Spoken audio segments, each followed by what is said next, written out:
మొన్న జరిగిన ఏఏ సమ్మిట్ అట్టర్ ఫ్లాప్ అని చెప్పి కొంతమంది కుక్కలు వాగుతున్నాయి. ఎందుకంటే చైనా కుక్కని తీసుకొచ్చి ఇండియన్ కుక్కగా చెప్పారని చెప్పేసి ఎవరైతే ఆ యూనివర్సిటీ వాళ్ళు ఉన్నారో వాళ్ళని చెప్పు తీసుకొని కొడితే బుద్ధి రాదండి. ఆ యూనివర్సిటీ వాళ్ళకి లైసెన్సులు కట్ చేసి అసలు జీవితంలో వాళ్ళు ఇంకో యూనివర్సిటీ తెరవకుండా చేయాలి. కొంతమంది వీడియోస్ చూశాను నేను. భారతదేశం పొడుగు పోయింది, అది మోడీ వాళ్ళంట. భారతదేశం పొడుగు ఎందుకు పోయిందిరా?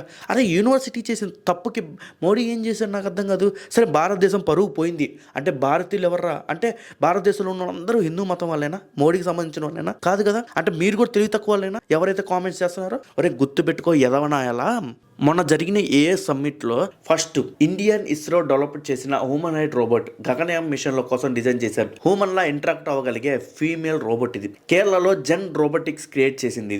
ఇది మ్యాన్ హోల్ క్రియేట్ చేయడానికి యూజ్ చేస్తున్నారు.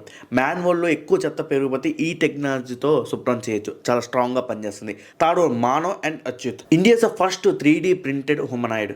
మానవ్ ఇంటర్నేషనల్ లెవెల్లో ఇండియా ఫ్లాగ్ని ఎగరవేసేటట్టు చేసింది. సర్వం ఏఐ. ఇది మన own Indic AI models develop చేస్తుంది.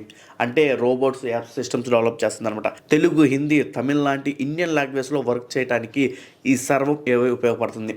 ఎవడైతే ఆ చీర కుక్కర్ని వైరల్ చేశాడో మరి మిగతా కంపెనీలన్నీ అద్భుతాలు సృష్టించినాయి కదరా.